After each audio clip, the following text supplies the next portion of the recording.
Fala pessoal, tudo tranquilo? Beleza? Vamos agora corrigir a prova do Enem 2020, aplicada aqui em 2021 devido à pandemia, mas vamos lá corrigir a prova de Física, tá certo? Vou seguir a ordem da prova azul, porém vou colocar aqui do lado algumas notações das outras provas, tá certo? A numeração das questões de acordo com a prova. Prova rosa, prova amarela, prova azul e por aí vai. Beleza? Então, vamos lá. Vamos lá iniciar com a questão 91 da prova azul. Questão 91, você tem aí um quadro, você tem um gato que começa a ter um atrito com a perna de um rapaz, no caso o Garfield, né, tem atrito com a perna do seu dono, e diz, eu odeio eletricidade estática, e aparece o gato todo assanhado. Então, vamos ver só, questão muito simples, tá certo? É apenas uma eletrização por atrito. Então, por qual motivo ocorre essa eletrização ilustrada na tirinha? Lembra, pessoal, a eletrização por atrito, você vai ter lá dois elementos, que se fricciona no outro, elementos diferentes, tá? Porque elementos diferentes, cada um vai ter um potencial de receber cargas e doar cargas, e aí você fricciona e no final acaba que um material fica com cargas negativas e o outro material fica com cargas positivas, tá certo? Como é que eles ficam com cargas positivas e negativas? Devido a uma troca de elétrons, apenas de elétrons entre si, tá certo? Então, trocaram de elétrons, eles vão ficar com cargas positivas e negativas, cargas opostas. Vamos olhar alternativa por alternativa. Então, por qual motivo ocorre a eletrização ilustrada na tirinha? Troca de átomos entre a calça e os pelos do gato. Não é troca de átomos, tá? Troca de elétrons. Não faz nem sentido a troca de átomos. B. Diminuição do número de prótons nos pelos do gato. Pessoal, nunca a gente vai falar sobre diminuição do número de prótons quando estiver falando de eletrização por atrito, beleza? Criação de novas partículas eletrizadas nos pelos do gato. Pessoal, criação de novas partículas não, tá? Partículas já existem, porém elas apenas vão perder ou ganhar cargas, tá? De fato elas vão ficar eletrizadas, mas são as que já existiam, tá? Não são criadas. D. Movimentação de elétrons entre a calça e os pelos do gato. E essa é a nossa alternativa, tá certo? É de fato uma movimentação de elétrons vai causar o quê? Uma perca e um ganho de elétrons. Então, resposta letra D. Independente de quem ganhar ou perder elétrons, ele vai ficar eletrizado. Vamos dar uma olhadinha na letra E. Repulsão entre partículas elétricas da calça e dos pelos do gato. Pessoal, primeiro que quando tiver a eletrização por atrito, um vai ficar negativo e outro positivo, isso vai resultar numa atração. Ainda que tivesse colocado a atração, não responde a pergunta do motivo de ocorrer a eletrização, tá certo? Ainda assim, não responderia. Então a gente fica aí com a resposta letra D de dado, tá certo? Então, vamos lá para a próxima. Questão 93, tá? Pessoal, questão 93, uma questão aí que você precisa saber basicamente dois conteúdos, todos os dois concentrados em eletrodinâmica, porém, ligado a medidores elétricos, tá? A forma com que você liga um medidor elétrico em um circuito, e a outra, apenas utilizar cálculo de carga a partir de corrente elétrica, tá? No caso, que é uma corrente elétrica aí constante. Vamos ler a questão logo. Uma pessoa percebe que a bateria de seu veículo fica descarregada após 5 dias sem uso, tá? Vamos marcar aqui 5 dias. No início desse período, a bateria funcionava normalmente e estava com o total de sua carga nominal de 60 ampere-hora, tá? Pensando na possibilidade de haver uma corrente de fuga que se estabelece mesmo com os dispositivos elétricos do veículo desligado, ele associa um amperímetro digital ao circuito do veículo. Qual dos esquemas indica a maneira com que o amperímetro deve ser ligado? Primeira pergunta. E a leitura por ele realizada. Beleza, vou aqui baixar um pouquinho, tá? Pessoal, vê só. A nossa informação é que ele passa 5 dias e descarrega a bateria. 5 dias sem nem usar o carro e descarrega a bateria. E a bateria, ela tem uma carga. Preste atenção, isso é uma carga, tá? De 60 ampere-hora. Tá? Isso aí. 5 dias e uma carga de 60 ampere-hora. Então o que é que está acontecendo? Essa corrente de fuga é uma carga que fica ali circulando o sistema, gastando a energia da bateria e, consequentemente, descarregando-a depois de 5 dias. Beleza? Então, A primeira coisa que a gente vai fazer é procurar quais são as alternativas que tem o amperímetro ligado corretamente. Vamos lá. Para eu ligar um amperímetro em um circuito, o que é que eu tenho que fazer? Ligá-lo em série com o circuito. Beleza? Então vou procurar qual alternativa que está ligando em série. Se eu ligar em paralelo, o que é que vai acontecer? Ele vai alterar a corrente do circuito, acaba desligando o circuito do veículo, já que a corrente ou a resistência elétrica interna do amperímetro é muito baixa. E, obviamente, vai alterar a corrente elétrica do sistema. Então, vamos lá. Letra A. Letra A, o que é que eu vou ter aqui? Letra A, eu tenho um amperímetro ligado em paralelo, tá certo? Paralelo. Está ligado aqui diretamente nos polos da bateria, todas as duas entradas. Não é o que eu quero ele ligado em série, tá certo? Então, ó, letra D. Pode ver aqui, ó. O amperímetro está ligado em sequência ao circuito do veículo. Essa é a ligação em série, beleza? Vamos olhar as outras alternativas. Letra B é a mesma coisa, tá? Tá ligado aqui em sequência, de fato em série. Letra E. Preste atenção que isso aqui é basicamente a mesma coisa, apesar da ligação ser um pouquinho diferente, mas é a mesma coisa da letra A. Ele está sendo ligado diretamente nos polos da bateria, beleza? Então, o que é que vai acontecer? Isso é uma ligação em paralelo. Não pode ser a letra E. Beleza? Letra C. O circuito do veículo e o amperímetro mais uma vez ligado nos polos da bateria. Não pode ser a letra C. Então a gente vai ficar entre duas. A D e a B. Beleza? Então, para isso a gente precisa marcar qual é a corrente do amperímetro. Se passaram 5 dias ligados, a gente vai fazer o quê? Primeiro que há uma taxa de corrente constante, a gente vai ter carga vai ser igual a corrente vezes o tempo. Qual vai ser o tempo? Pessoal, como está em ampere-hora, eu quero que o tempo fique em horas, beleza? Então, 5 dias e 24 horas.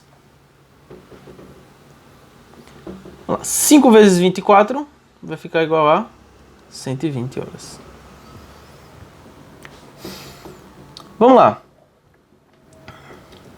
Colocando aqui na fórmula, a carga é 60 ampere-hora, a corrente elétrica é o que eu quero descobrir e o tempo é 120. 120 está multiplicando, vai passar dividindo, vai ficar 60 dividido por 120. 60 dividido por 120 vai dar igual a 0,5 ampere. Então, qual a alternativa que marca 0,5 entre B e D? No caso, a resposta vai ser a letra B. Tá certo? Questão que envolve aí dois conteúdos, uma questão, de certa forma, mediana, de fácil para mediana, tá? Mas que você tem que saber como se utilizar um medidor elétrico, tá? Então, fica atenção nisso, porque só fazer o cálculo não vai te dar a resposta, já que você tem outras opções aqui com meio ampere. Então, vamos lá, vamos para a próxima.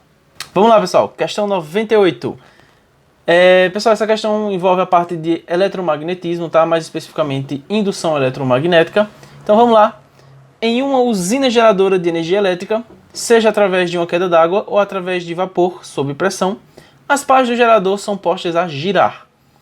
O movimento relativo de um ímã em relação a um conjunto de bobinas produz um fluxo magnético variável através delas, gerando uma diferença de potencial em seus terminais. Durante o funcionamento de um dos geradores, o operador da usina percebeu que houve um aumento inesperado da diferença de potencial elétrico nos terminais da bobina. Nessa situação, o aumento do módulo da diferença de potencial obtida nos terminais da bobina resulta do aumento do...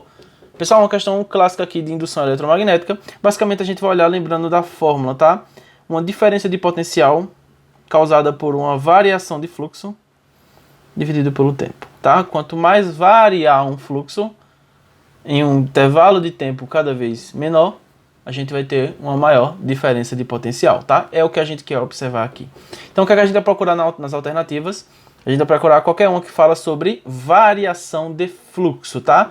Aumentar a variação em um tempo menor.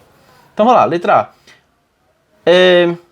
O aumento de potencial ocorre devido ao aumento no intervalo de tempo em que as bobinas ficam imersas no campo magnético externo por meio de uma diminuição de velocidade no eixo de rotação do gerador. Pessoal, a rotação do gerador vai fazer o quê? Basicamente, ele vai mudar a área de influência e quando essa área aumenta, você vai estar demandando aí um fluxo magnético maior. Quando ela diminui, ele vai ficar um fluxo magnético menor. E ela está o tempo todo aumentando e diminuindo, aumentando e diminuindo. Então você está tendo uma variação de fluxo, beleza? Diminuir a velocidade de rotação do motor vai fazer com que justamente o contrário, tá? Vai fazer com que a variação de fluxo diminua. No caso, no mesmo intervalo de tempo, a variação de fluxo vai ser menor, ou seja, a DDP vai ser menor também. B. O fluxo magnético através das bobinas por meio de um aumento em sua área interna exposta ao campo magnético aplicado. Pessoal, não vai ser por causa de um aumento do fluxo magnético, porque o fluxo magnético por si só não faz nada, tá? É devido a aumento na variação, certo? C. Intensidade do campo magnético no qual as bobinas estão imersas por meio de aplicação de campos magnéticos mais intensos. Pessoal, mais uma vez, o campo magnético por si só não vai fazer nada, então a gente precisa de uma variação de fluxo cada vez maior.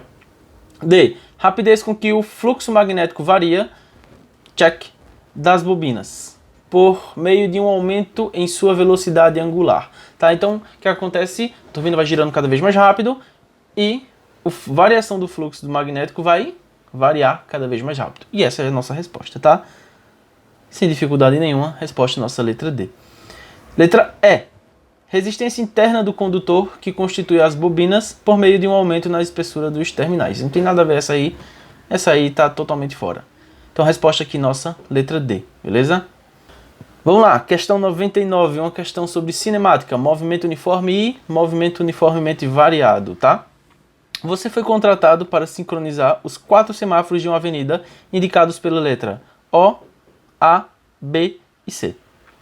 Conforme essa figura, tá? Fiz aqui um desenho de lado para poder ajudar. Os semáforos são separados por uma distância de 500 metros. Segundo os dados estatísticos da Companhia Controladora de Trânsito, um veículo que está inicialmente parado no semáforo O, tipicamente parte com aceleração constante de 1 metro por segundo. Então, nossa primeira informação aqui é que a aceleração é de 1 metro por segundo. Até atingir a velocidade de 72 km por hora. Velocidade 72 km por hora. E a partir daí, prossegue com velocidade constante.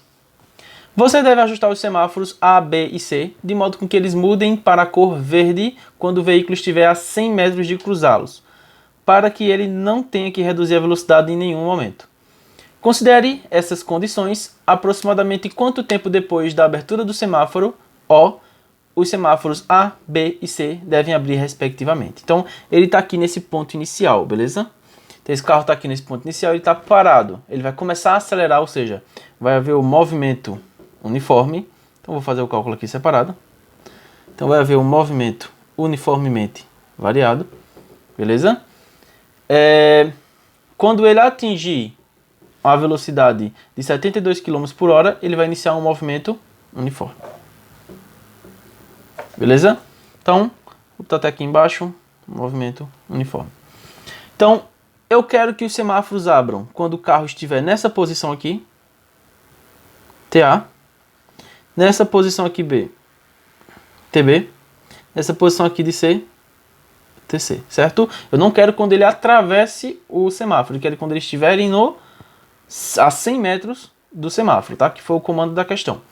Detalhe, então aqui ele vai ter que andar 400 metros para um semáforo abrir. E depois ele vai ter que andar 100 mais 400, no caso 500 metros, para o semáforo abrir. E mais 500 metros para o semáforo abrir. Tá? Primeira coisa que a gente vai ter que observar, tá? Quanto ele vai andar e em quanto tempo ele vai andar quando estiver acelerando, tá? Ele vai acelerar de 0 km por hora para 72 km por hora, tá? Pessoal, para não ficar complicado, eu vou logo transformar esse 72 km por hora em metros por segundo, tá? É só dividir por 3,6. Então, 72 dividido por 3,6 vai ficar 20 metros por segundo, tá?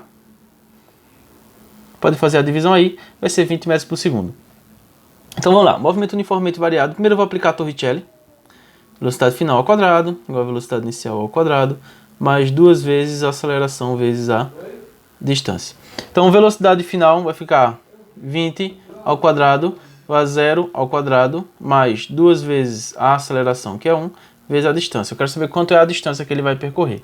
Então, 20 ao quadrado vai ficar 400. 0 ao quadrado vai ser 0. 2 vezes d vai ficar 2d, tá? 2 está multiplicando, vai passar dividindo, vai ficar 400 dividido por 2. 400 dividido por 2 vai ficar 200 metros, tá? Então, essa é a distância que ele vai andar. Ele vai andar 200 metros acelerando, tá? 200 metros acelerando. Ele vai ter que andar agora mais 200 metros para poder chegar ao ponto que o primeiro semáforo vai abrir. Outra coisa que a gente vai precisar tirar antes de passar para um movimento uniforme é em quanto tempo ele vai preencher esses 200 metros. Então a gente usa a fórmula mais comum, tá? De sorvete, no caso o sorvetão, né? Que é o movimento uniformemente variado.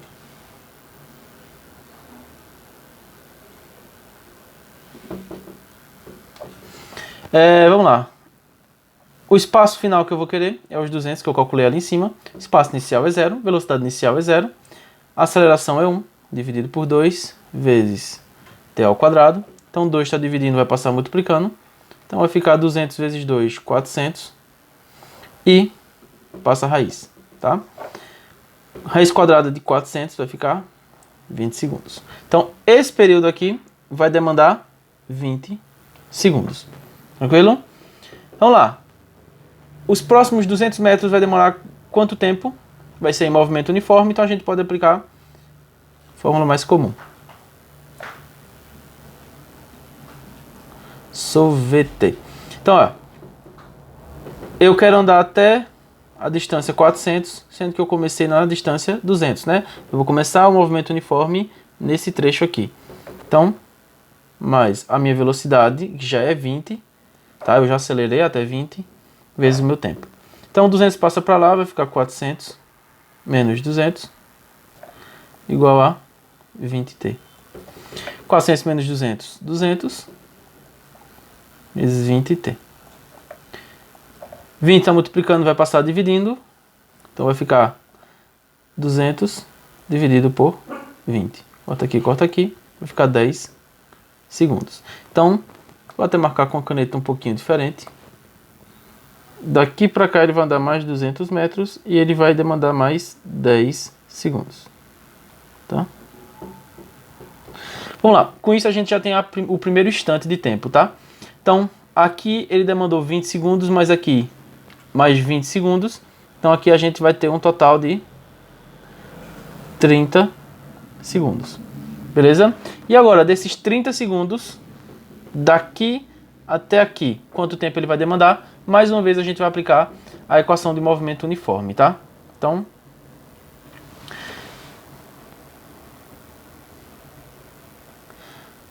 aplica o sorvete de novo, só que agora a distância que eu vou andar é 500 metros. Vou colocar apenas 500 metros aqui, tá? Como se o espaço inicial fosse 0, mais 20 vezes t.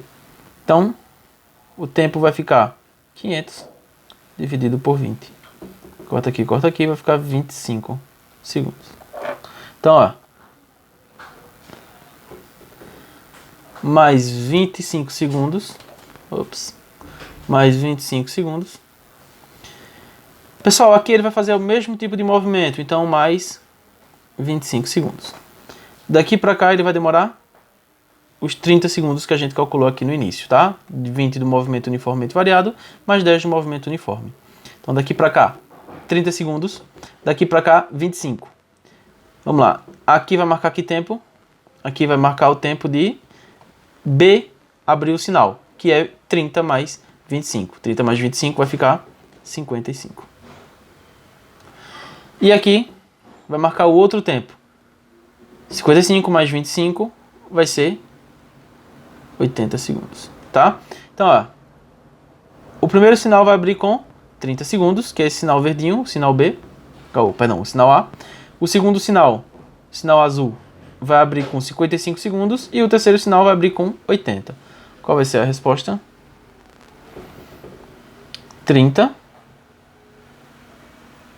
55 e 80. A resposta vai ser a letra D de dado. Questão com um cálculozinho um pouquinho maior, tá? Mas com assuntos que são bem, de certa forma, palpáveis, né? Bem simples. O que muita gente pode errar aqui, tá? É não pegar o comando da questão direito, tá? Acabar calculando quando o carro atravessa o semáforo. Isso acontece, tá? E tem lá a alternativa de que você, se você fizer isso. Então você entendeu o assunto, mas não entendeu a questão. Então não conseguiu interpretar a questão, acaba perdendo. Então 30, 55 e 80 é a resposta dessa questão. Vamos para a próxima. Pessoal, questão 105 da prova azul. Essa imagem aqui que está aí do lado não fazia parte da prova do Enem. Eu vou usar aqui apenas como um exemplo, tá? Então, os manuais de refrigerador apresentam a recomendação de que o equipamento não deve ser instalado próximo a fontes de calor, como fogão e aquecedores, ou em local onde incida diretamente a luz do sol. A instalação em local inadequado prejudica o funcionamento do refrigerador e aumenta o consumo de energia. O não atendimento dessa recomendação resulta em um aumento no consumo de energia, porque... Então, por que aqui vai aumentar o consumo de energia, tá? Pessoal, o motivo principal... Alguns motivos que vão estar aqui nas alternativas, essa questão, pelo menos o que eu olhei nos fóruns, inclusive de professores de física, que respondiam errado essa questão, apenas por um quesito de interpretação, interpretava mal. Mas alguns responderam letra A, outros letra C, e nenhuma dessas duas respostas eu concordo, eu vou na letra D e eu vou dizer o porquê, tá certo? Ele quer saber exatamente o porquê aumenta o consumo de energia. Então, letra A. O fluxo de calor por condução no condensador sofre considerável redução.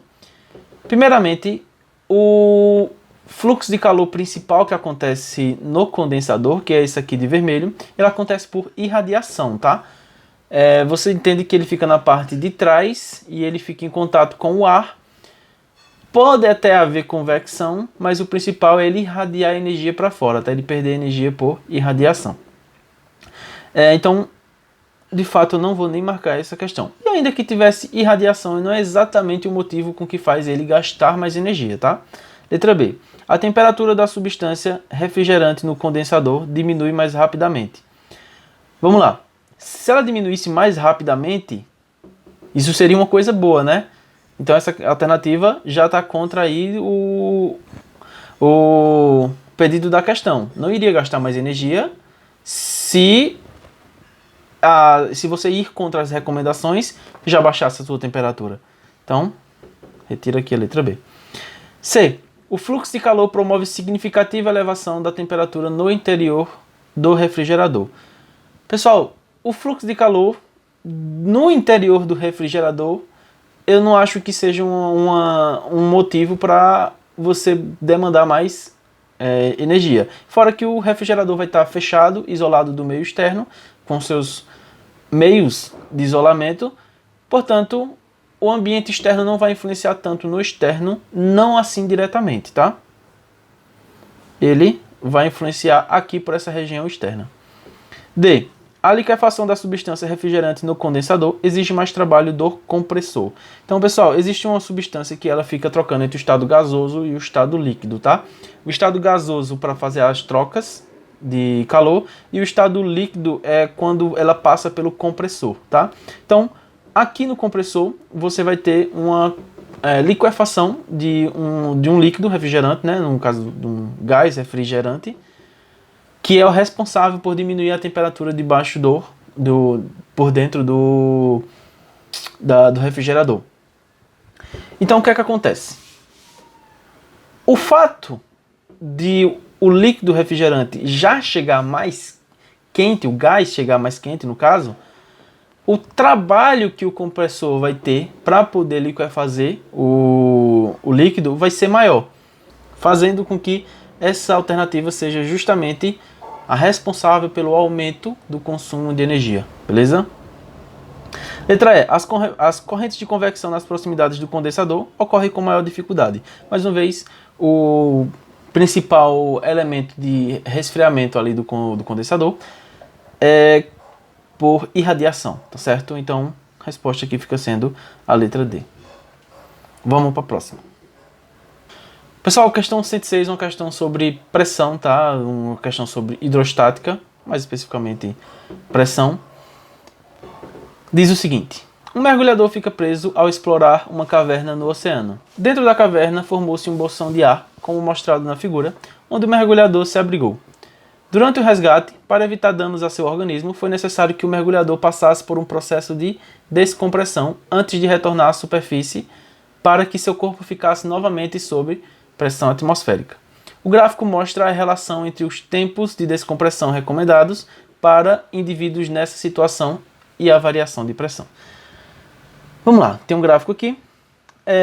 Para tirar um mergulhador que está ali preso dentro do bolsão de ar, você não pode tirar rapidamente. Tem gás dentro do corpo dele e se tirar rapidamente, esse gás vai acabar expandindo. O gás está lá sob pressão, ele acaba expandindo quando você diminui a pressão. Beleza? Então, o que é que eu vou ter que acontecer? Vai ter que fazer uma descompressão em um determinado tempo, dado aqui por esse gráfico. Vamos lá, continuar a questão. Considere que a aceleração da gravidade seja igual a 10 metros por segundo ao quadrado e que a densidade da água seja de 1000 kg por metro cúbico. Em minutos, qual é o tempo de descompressão que o mergulhador deverá ser submetido? Pessoal, o que a gente precisa saber é apenas a profundidade de água em que esse mergulhador vai encontrar, tá certo? Então, o que é que aconteceu? Esse bolsão de ar aqui, ele é pressurizado, tá? Se ele não fosse pressurizado, a água entrava. Então, o mergulhador preso aqui dentro, ele vai ficar sob uma pressão. Que pressão é essa? A pressão dada por essa coluna de água. E pessoal, preste atenção nessa dica que você pode usar sempre, tá? A cada 10 metros de água, você vai ganhar uma atmosfera, e uma atmosfera equivale a 100 kPa, certo? Pessoal, se eu tenho 50 metros e a cada 10 metros eu ganho 100 kPa, os meus 50 metros vão simbolizar 500 kPa, certo? Que é quilopascal. Vamos lá. Essa é a pressão que o mergulhador vai estar submetida. Olhando aqui,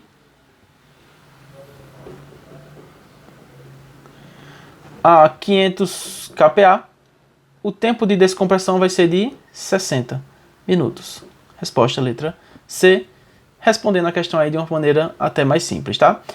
Professor, se eu fosse calcular, como seria o cálculo dessa questão, tá? Então, o cálculo dessa questão, pessoal, é só usar a fórmula de pressão de coluna d'água. Então, pressão vai ser a altura da coluna d'água, vai ser o peso específico do líquido, vezes a gravidade, tá? Então, a altura da coluna d'água é 50 metros, o peso específico dele é 1000 kg por metro cúbico e a gravidade é 10.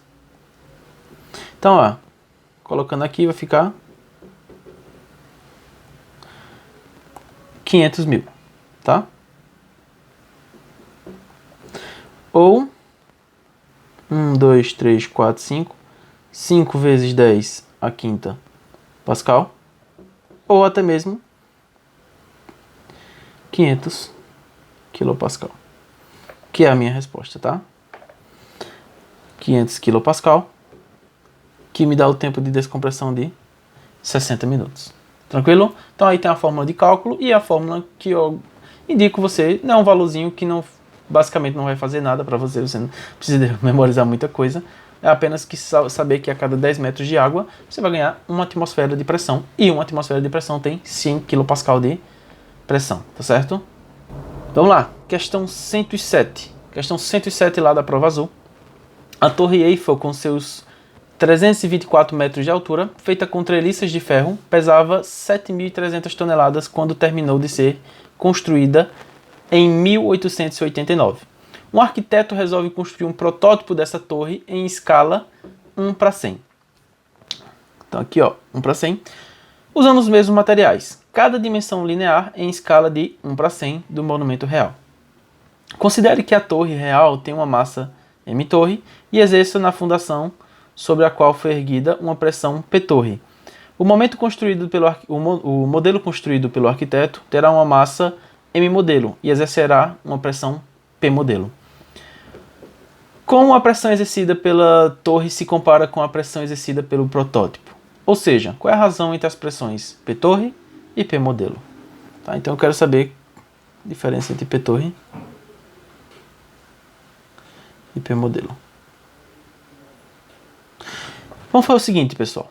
Nessa questão, vamos dizer que o peso do modelo vai ser massa vezes gravidade, certo? Só que a gravidade vai ser igual para os dois e a massa vai ser densidade vezes o volume, tá? Esse é o que a gente vai considerar para o modelo.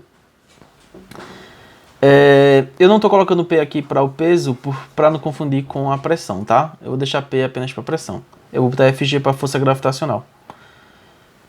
E aí? O que é que vai acontecer? A força gravitacional da torre real vai ser m torre vezes gravidade. E aqui vai ser densidade, que vai ser igual nas duas, porque são feitas de mesmo material, vezes o volume da torre, vezes gravidade. E aí é que tá. Pessoal, quando eu tenho uma mudança de escala, em todas as escalas, meu volume, como o volume existe, é dado a um fator cúbico, então ele vai sofrer o cubo dessa transformação. Como assim? A escala não é de 1 para 100? Ou seja, 1 metro do monumento é igual a 100 metros do real. Então o que é que vai acontecer? O volume ele vai ter 3 dimensões, então isso vai acontecer 3 vezes e acaba ficando ao cubo. Então o volume da torre, se eu quiser colocar em função do volume do modelo, eu vou colocar 100 ao cubo vezes o volume do modelo, tá? Isso somente para calcular a força gravitacional. Existe outro fator, é o fator da área, tá? Então, vamos lá, a área da torre e a área do modelo. Se eu considerar a área do modelo como A, então a área da torre vai ficar como? A área da torre, pessoal, ao quadrado, porque a área envolve 2 dimensões, tá? De espaço, então ela vai ficar ao quadrado. Então, ela vai ficar 100 ao quadrado do valor do modelo. Então, vamos aqui para cima. Pressão é dada por força, no caso, a força gravitacional, sobre área. Certo? Nesse caso, a da torre. E aqui, força gravitacional do modelo sobre a área do modelo. Quanto é a força gravitacional da torre? Força gravitacional da torre é essa aqui de baixo. Vai ficar D vezes 100 ao cubo vezes V vezes G. Dividido pela área da torre. A área da torre a gente viu que vai ficar em função de 100 ao quadrado.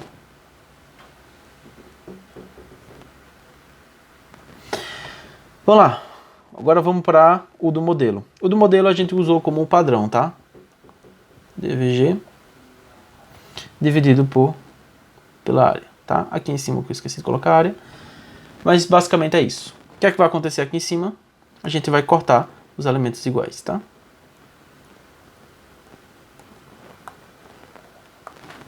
Então, o peso da torre sobre o peso da torre não, a pressão da torre sobre a pressão do modelo vai ser igual a 100 ao cubo dividido por 100 ao quadrado. 100 ao cubo dividido por 100 ao quadrado é 100. Olhando para as alternativas, a que mais se encaixa é 10 ao quadrado. 10 ao quadrado vai ser 100. Tá? A resposta é a letra C. Aí uma questão sobre pressão, tá certo? Fundamentos da pressão. Vamos para a próxima. Questão 109. Mais uma vez uma questão com um desenho que não estava lá na prova, que eu vou utilizá-lo para explicar. Então, as panelas de pressão reduzem o tempo de cozimento dos alimentos por elevar a temperatura de ebulição da água. Os usuários conhecedores do utensílio normalmente abaixam a intensidade do fogo em panelas de pressão, após estas iniciarem a saída dos vapores. Ao abaixar o fogo, reduz-se a chama, pois assim evita-se o... Pessoal, o que acontece? O procedimento para eu poder esquentar uma água dentro de uma panela de pressão vai ocorrer o seguinte. Como a panela está lá fechada, o gás que é ali formado não tem por onde sair. Ele vai tentar expandir, não tem por onde sair. Como ele não consegue expandir, o aumento de temperatura vai ocasionar um aumento de pressão. Então o que é que vai acontecer? Lá nos 100 graus Celsius, ao invés de eu chegar com 1 atm, eu vou chegar numa pressão superior. Certo? Eu cheguei lá numa pressão superior. E lá eu estou sendo aquecido. Como eu estou sendo aquecido, eu vou passar do ponto de fusão sob condições normais, que é 100, e chegar numa temperatura acima de 100. E isso vai acelerar o processo de cozimento. Detalhe, quando eu chegar nessa temperatura, não adianta as chamas ficarem mais fortes ou mais fracas, porque a temperatura interna vai continuar a mesma. Porque vai chegar a esse ponto e você não vai conseguir aumentar a pressão, porque a panela tem aqueles dispositivos, aquela tampinha, ela vai começar a expulsar o excesso de gás para manter aquela pressão máxima dentro como segurança, beleza? Então, se você deixar o fogo mais alto, você só está desperdiçando gás, porque você não está, de fato, agindo mais nada, não vai estar mais inserindo, a energia que você vai inserir, ela vai sair no sistema, tá certo? Então, se deixa numa temperatura somente para manter aquela pressão e temperatura dentro da panela de pressão. Então, a resposta aqui. Vamos dar uma olhadinha na letra A. O aumento da pressão interna e os riscos de explosão. Nós queremos o aumento da pressão interna e os riscos de explosões não são consideráveis porque a própria panela tem seu sistema de segurança, expulsa o excesso de pressão para fora. Tá? Então não pode ser. Letra A.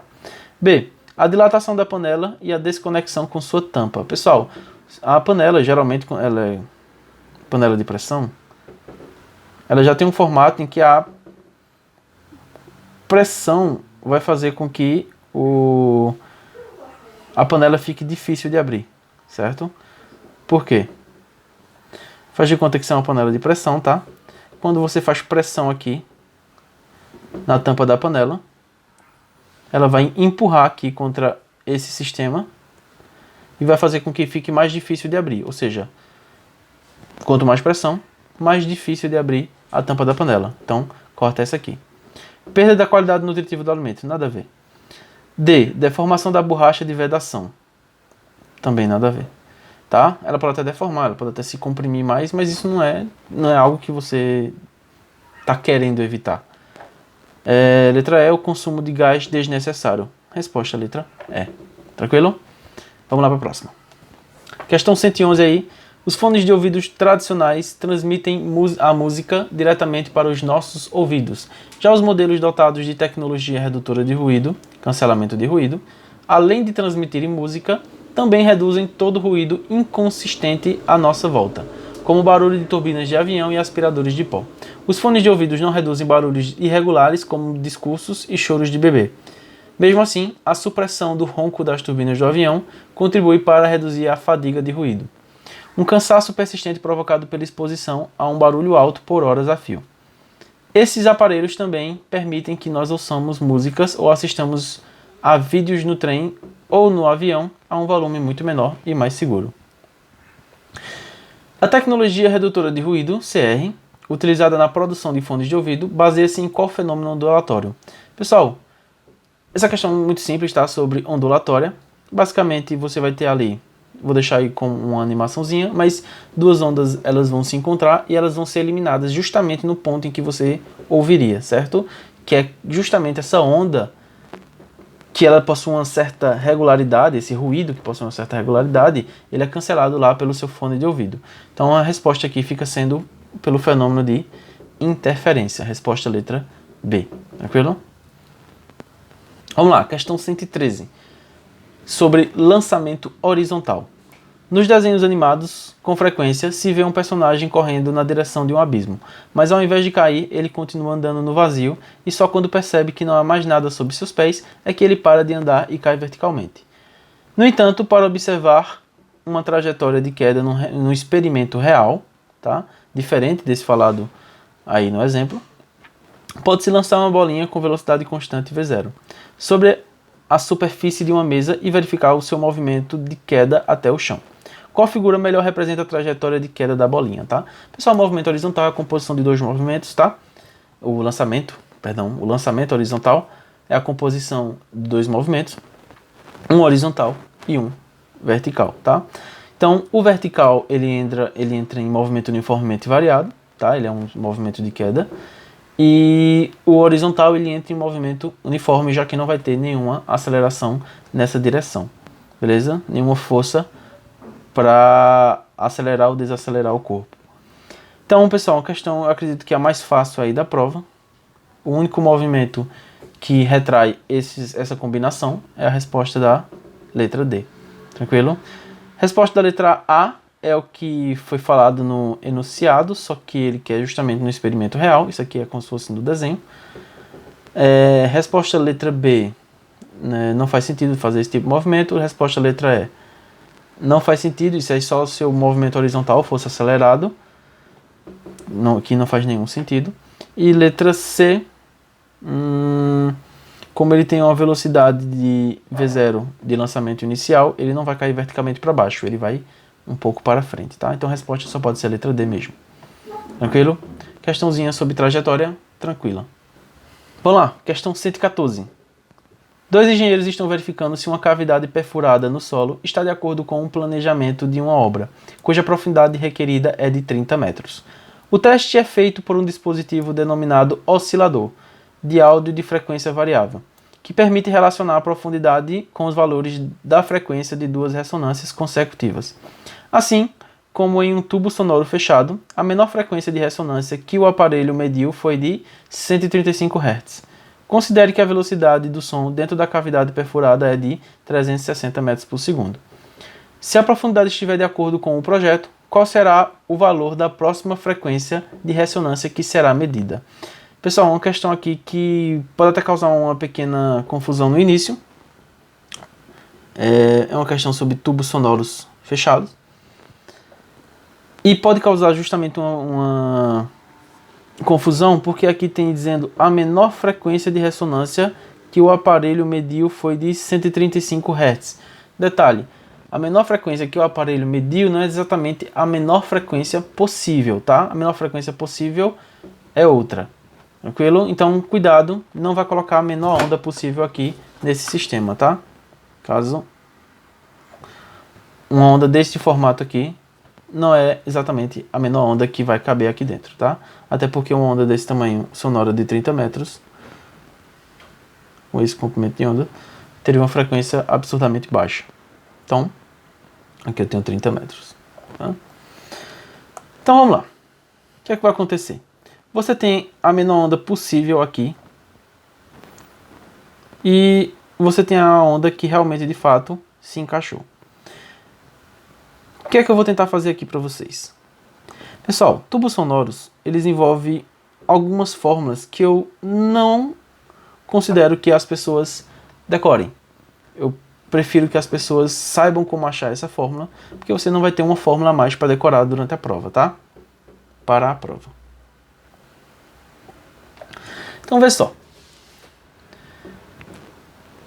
Vamos deixar aqui um espaço em branco. Imagina essa situação aqui. A menor onda de tubo sonoro que cabe aqui dentro. Vou fazer um desenho melhor para facilitar para mim.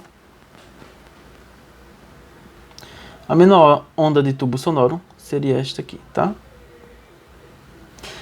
O que é que acontece? Essa onda aqui, se eu for comparar com a onda completa,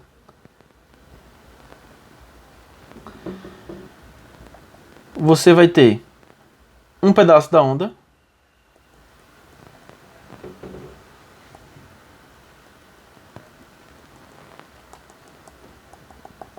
até aqui, mais ou menos.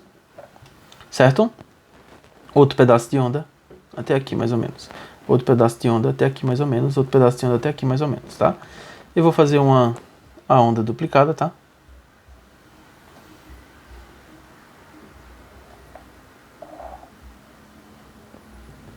O que é que acontece? Essa onda que está aqui em cima, ela é apenas um quarto do tamanho possível de uma onda, tá? Então, vê só. Aqui é o comprimento de onda completo, lambda. Aqui é o comprimento do tubo sonoro, certo? Que eu vou chamar de L. Se eu dividir lambda em 4 pedaços, eu vou ter um L. Ou seja, o comprimento de onda para a menor onda possível é 4L. E se eu tento observar agora a segunda menor onda possível? Então vamos lá. A segunda menor onda possível teria esse formato aqui.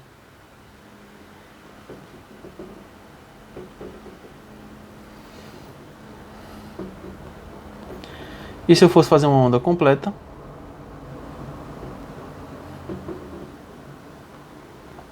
o que é que aconteceria? Uma onda que começa aqui, ela deveria terminar aqui, mas na caixa só coube daqui até aqui, certo? Então, o que é que vai acontecer? Se eu dividir a onda agora,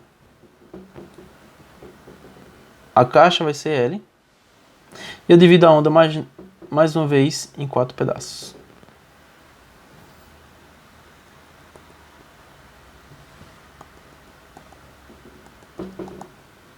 Então aqui vai ficar,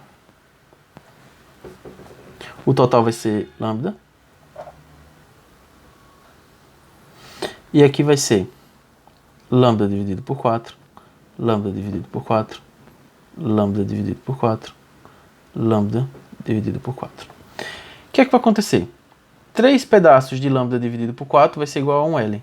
Então você vai ver que uma relação entre L e o comprimento de onda é que L vai ser igual a 3 pedaços de lambda dividido por 4, certo? Ou seja, lambda vai ficar 4L dividido por 3, tá? Se eu continuar fazendo isso, o que é que vai acontecer? Vou chegar a uma relação de que lambda vai ser igual a 4L dividido por N. E N é o número de harmônico. E só vamos prestar atenção no seguinte. Só uma informaçãozinha a mais. A menor onda que cabe no tubo sonoro fechado, a gente vai chamar de primeiro harmônico. A segunda maior de terceiro harmônico. Porque um tubo sonoro aberto e fechado, ele só vai possuir harmônicos ímpares, beleza? Então esse N aqui só vai aceitar valores ímpares. E se eu parar para observar, se eu colocar 1 aqui, eu vou ter a primeira proposição. Se eu colocar 3 aqui, eu vou ter a segunda proposição, certo? Beleza. Se eu aplicar na fórmula de ondas, velocidade é igual a lambda vezes F. Então, velocidade vai ser, no lugar de lambda eu vou colocar 4L dividido por N vezes F. Beleza? Então, a frequência vai ficar aqui, frequência é igual a V vezes N dividido por 4L. E essa é uma fórmula que você precisa memorizar, se você quiser. Se você não souber encontrar essa fórmula, você tem que memorizar essa fórmula de frequência, tá? É a partir dela que a gente responde a questão. Então a gente volta lá para a questão, tá? E bota a fórmula aqui. N vezes V dividido por 4L. L é o tamanho da tubulação, né? No caso aqui, como é um buraco, 30 metros. Então meu L vai ser 30 metros. O N é o número do harmônico. E a velocidade eu sei que é 360 metros por segundo. Tranquilo? A menor frequência que cabeu ali foi 135. Quanto mais eu vou aumentando o harmônico, eu diminuo o comprimento de onda e, consequentemente, aumento a frequência. Vamos lá. Se a menor que coube ali, vamos ver qual foi o harmônico que foi encaixado, tá? Então, F é 135, é igual a N, que é o que eu quero descobrir, vezes V, que é 360, dividido por 4 vezes L, e L é 30, tá? Vou cortar o zero aqui. E vamos lá. 36 dividido por 3 vai ser 12. 12 dividido por 4 vai ser 3. 3 vezes N vai ser 3N. 3 está multiplicando, passa dividindo. Vai ficar 135 dividido por 3. 135 dividido por 3 vai ser igual a 45. Certo? Então o número do harmônico que eu vou botar aqui vai ser o 45º. Lembrando que no tubo aberto e fechado eu só tenho ímpares. Qual vai ser a próxima frequência a ser medida? A próxima frequência a ser medida vai ser de 47º harmônico. Vamos jogar ali na fórmula. N. Eu vou até mudar aqui a cor, tá? Para não confundir. Então N vai ter que ser igual a 47. E F vai ficar aqui igual a V vezes N dividido por 4L. Então a frequência vai ser velocidade, que é 360, N, que é 47, dividido por 4 vezes 30. Tá? Divido aqui. E 36 dividido por 3 aqui vai ser 12. 47.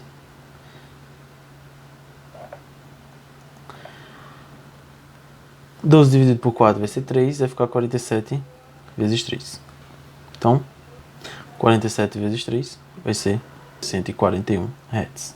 Então a resposta aqui vai ser 141 Hz, beleza? Questãozinha que envolve um subtema da parte de acústica que geralmente o pessoal deixa um pouquinho para lá, mas acabou caindo e de fato é uma questão que envolve um determinado conhecimento. Você não faria se você não tivesse trabalhado bem a parte de tubos sonoros, tá?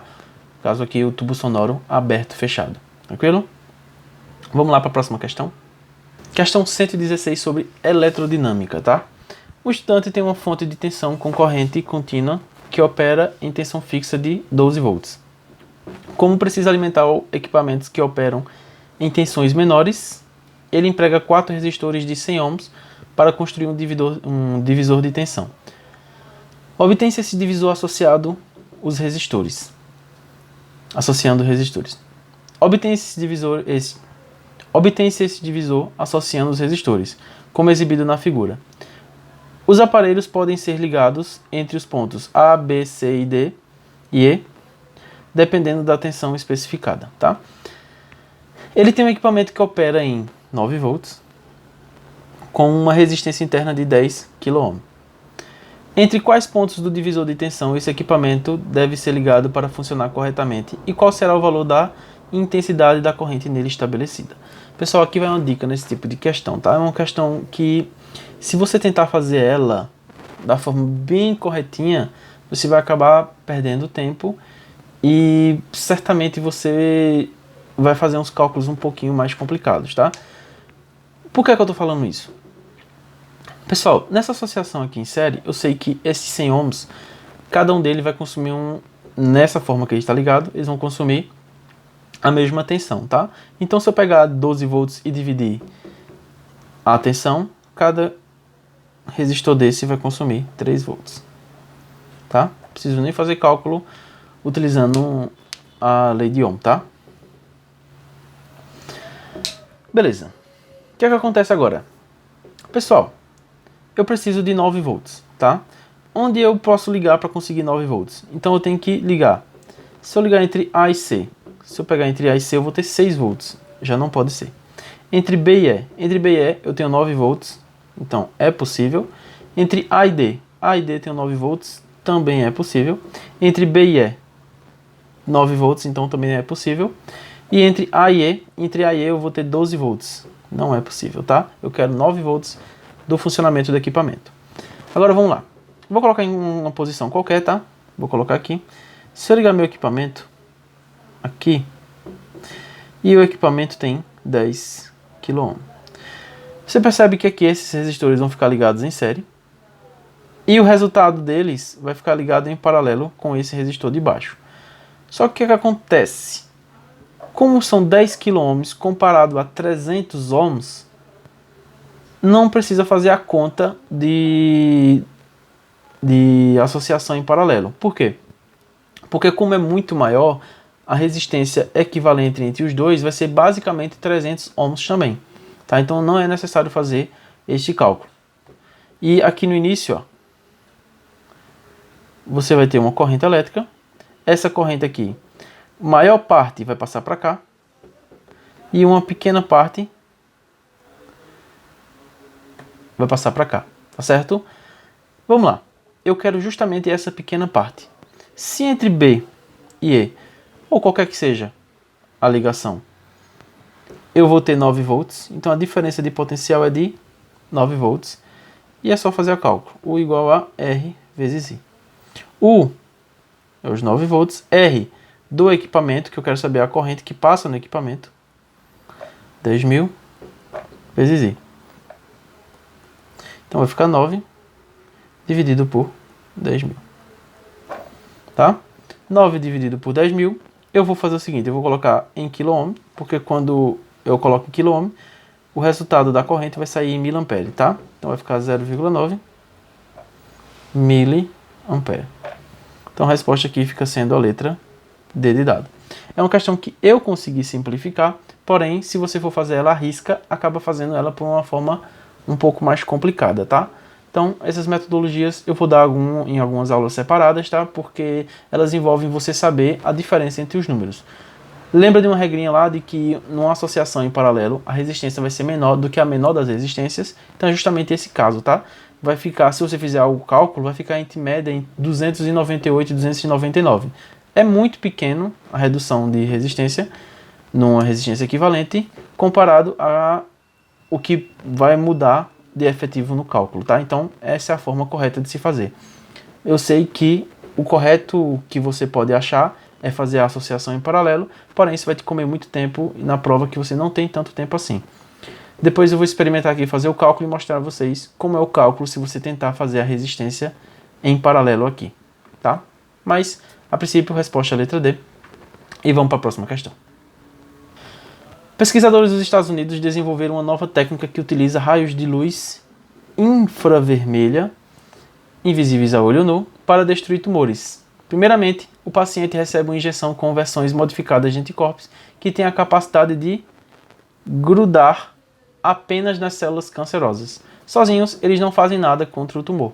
Entretanto, esses anticorpos estão ligados a uma molécula denominada IR700, que funcionará como uma microbomba, que irá destruir o câncer. Em seguida, o paciente recebe raios infravermelhos. Esses raios penetram no corpo, que chegam até a molécula IR700, que é ativada e libera uma substância que ataca a célula cancerosa.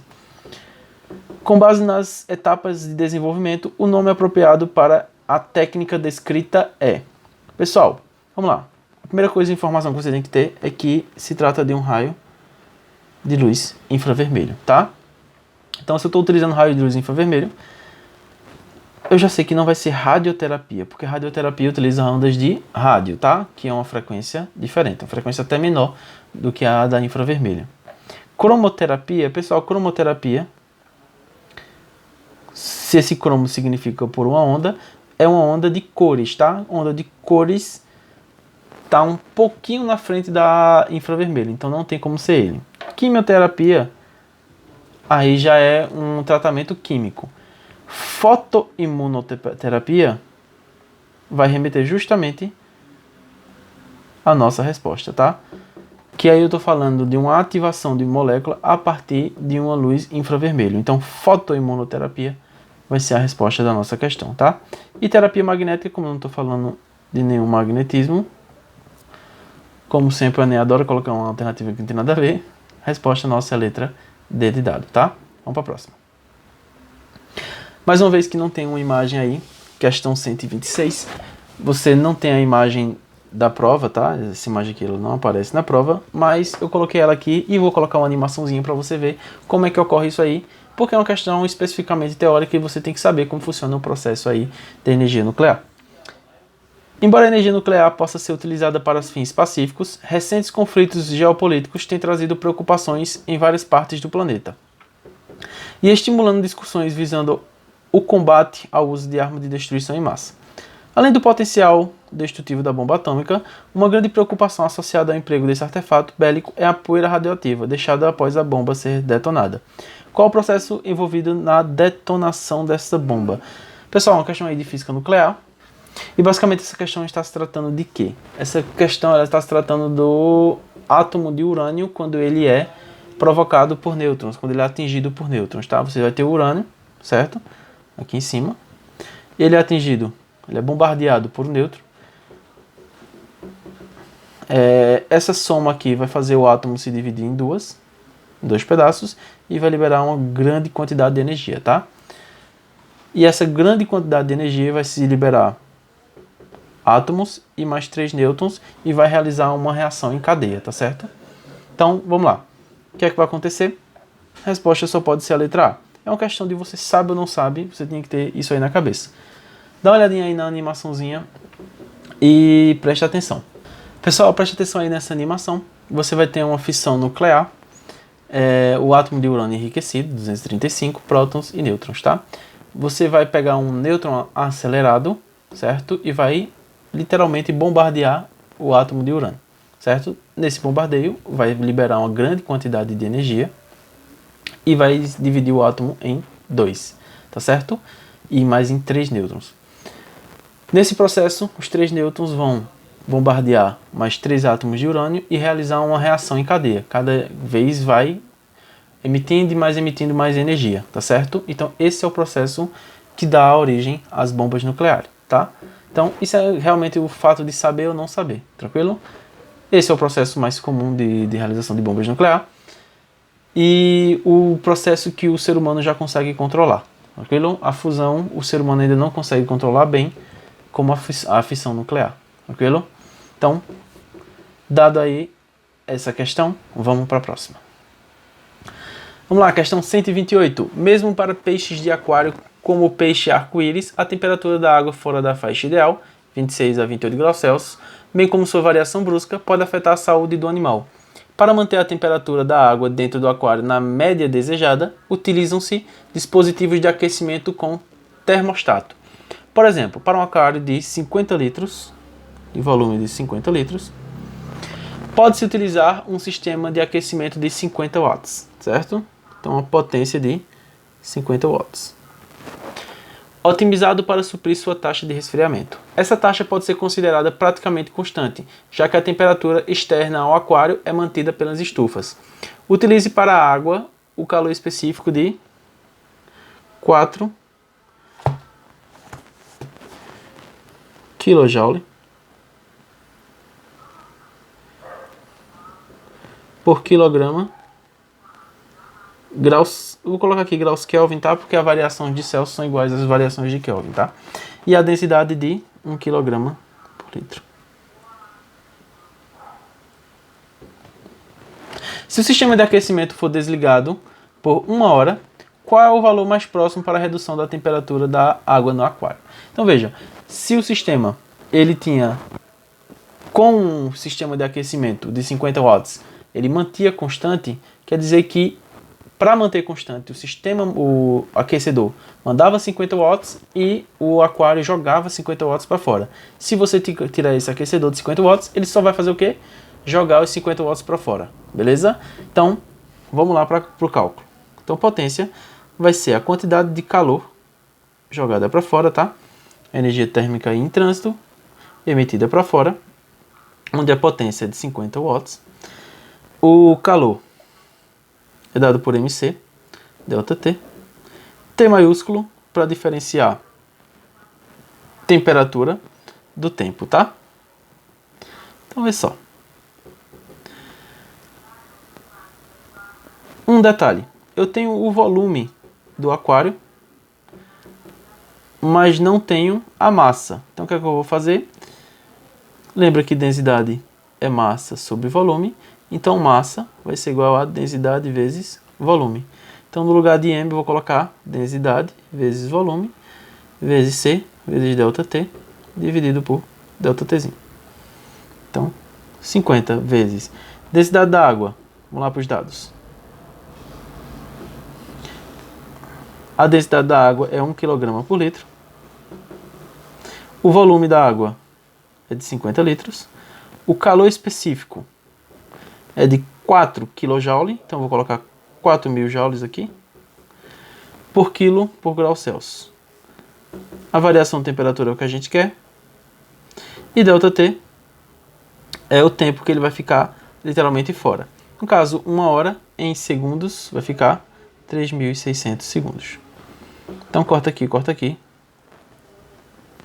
O 50 vai cortar aqui. Aqui vai ficar apenas o 1. 36 vai estar dividindo, vai passar multiplicando, vai ficar 36 é igual a 40 vezes ΔT. Então, ΔT vai ficar 36 dividido por 40. Tá? Se eu simplificar esse cálculo aqui, eu posso simplificar por 4.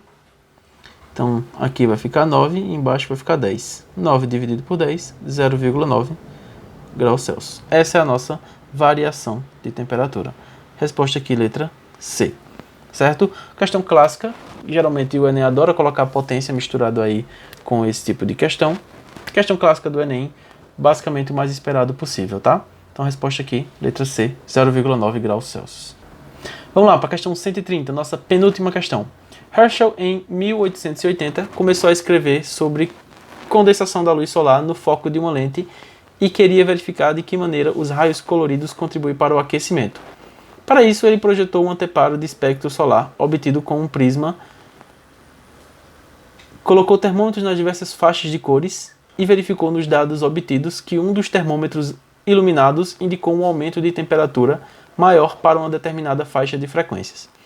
Para verificar a hipótese de Herschel, um estudante montou um dispositivo apresentado na figura. Deste aparato, 5 recipientes contendo água, a mesma temperatura inicial e separados por um material isolante térmico e refletor, são posicionados a lado A, B, C, D e E, no interior de uma caixa de um material térmico e opaco. A luz solar, ao entrar na caixa, atravessa o prisma e incide sobre os recipientes.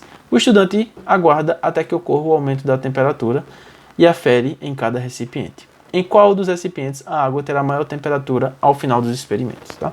Então, pessoal, essa questão aqui basicamente ela é simples, tá? Mas é o fato de saber ou não saber. Mas a água ela tem facilidade de receber mais ondas mais próximas do micro-ondas, tá? O micro-ondas entra na ressonância, mas como aqui eu estou falando de luz e luz visível, provavelmente um pouco de ultravioleta e um pouco de infravermelho, a mais próxima, que mais vai ser absorvida, certamente vai ser o infravermelho, tá certo? Então a resposta aqui fica sendo a letra A.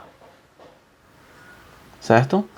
Essa faixa aqui de frequência é a que mais vai ser absorvida, tranquilo? Que é a mais próxima ali das micro-ondas que entram em ressonância com a água. Então, vamos lá para a próxima questão. 133 e última questão. Há muitos mitos em relação a como se proteger de raios, cobrir espelhos e não pegar em facas, garfos e outros objetos metálicos, por exemplo. Mas, de fato, se houver uma tempestade com raios, alguns cuidados são importantes, como evitar ambientes abertos. Um bom abrigo para proteção é o interior de um automóvel, desde que este não seja conversível. Qual o motivo físico da proteção fornecida pelos automóveis, conforme citado no texto?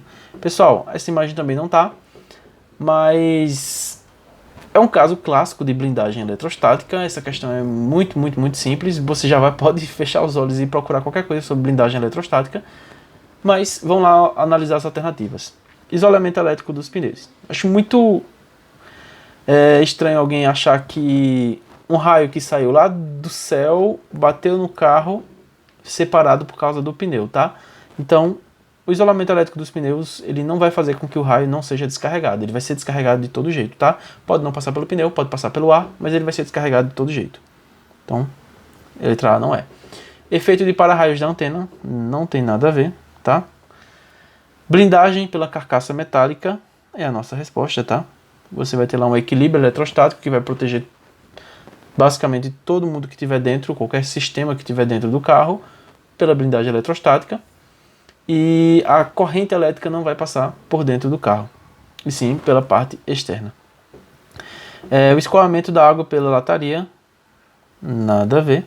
E aterramento pelo fio terra da bateria, também não tem nada a ver, tá certo? Então, resposta aqui, letra C. E aí a gente acaba nossas questões. Espero aí que vocês tenham gostado.